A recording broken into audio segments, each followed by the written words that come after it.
Assalamualaikum warahmatullahi wabarakatuh. Perkenalkan nama saya Kesia Rawati Siva dengan NPM 2417051015. Jadi di sini saya akan menjelaskan tentang PDA atau push down automata. Apa itu PDA? PDA adalah model komputasi yang merupakan perluasan dari finite automata atau FA dengan penambahan stack atau tumbuhan sebagai memori tambahan. Finite automata tidak memiliki memori tambahan. PDA memiliki stack yang memungkinkan mengenali bahasa bebas konteks atau context free language atau CFL. Intinya, PDA digunakan untuk mengenali bahasa yang tidak bisa dikenali oleh FA, seperti bahasa yang memiliki struktur bersarang, contoh tanda kurung yang seimbang. Nih, ada komponen push down automata. Sebuah PDA didefinisikan sebagai tuple. P sama dengan Q, sigma, gamma, delta, Q0, Z0 sama F. Nah, dengan arti Q itu himpunan hingga dari state atau keadaan. Sigma, himpunan input simbol atau alfabet input. Gamma, himpunan stack simbol atau alfabet stack. Delta, fungsi transisi, menentukan perpindahan berdasarkan input dan isi stack. Q0 itu state awal, Z0 itu simbol awal pada stack, F, himpunan state akhir atau final state. Mekanisme kerja PDA. Pada setiap langkah, PDA membaca simbol input dari pita input, simbol teratas stack, dan berdasarkan fungsi transisi delta, mengubah isi stack, dan membaca input berikutnya. Fungsi transisi PDA. Bentuk umum fungsi transisi delta dengan Q, A, X sama dengan P, gamma.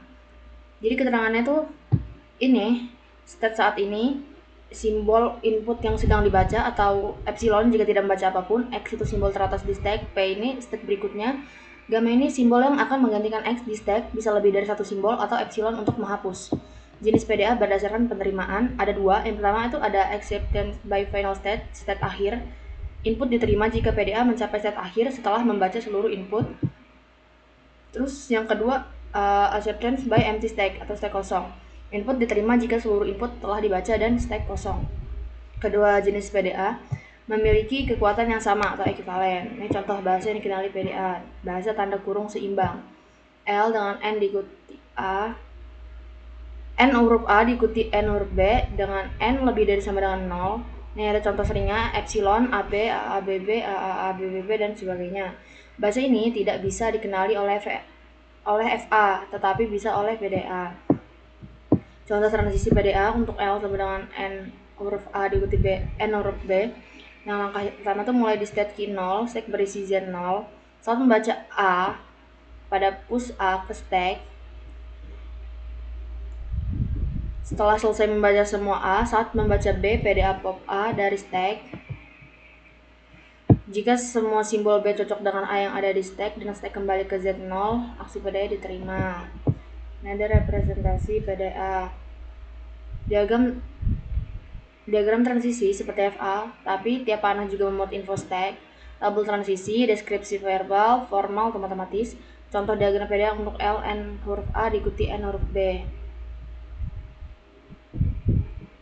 Nah, ini jika Q0 membaca A, maka ganti Z0 jadi AZ0. Jika Q0 membaca A, maka ganti A menjadi AA, dan seterusnya. PDA deterministik versus non-deterministik. Jadi kalau DPDA, deterministik PDA, itu dia setiap kombinasi state input top stack hanya punya satu kemungkinan transisi. NPDA itu non-deterministik PDA bisa memiliki lebih dari satu kemungkinan transisi. Non-deterministik PDA lebih umum digunakan karena semua bahasa bebas konteks bisa dikenali oleh NPDA tetapi tidak semuanya oleh DPDA. Hubungannya dengan CFG, setiap bahasa bebas konteks atau CFL dapat dikenali oleh PDA. Pada PDA dan CFG memiliki daya ekspresif yang setara, konversi dua arah dari CFG ke PDA, dari PDA ke CFG. Nah, aplikasi PDA yang digunakan dalam berbagai bidang, misal tuh parsing bahasa pemrograman atau compiler, analisis sintaksis atau sintak analisis, validasi struktur ekspresi matematis, terus pemrosesan bahasa alami. Jadi kalau DFA atau NFA itu dikenalin itu regular language, kalau PDA itu dia context free language, kalau Turing machine untuk di pertemuan selanjutnya itu ada recursively enumerable language. Langsung aja kita ke soal.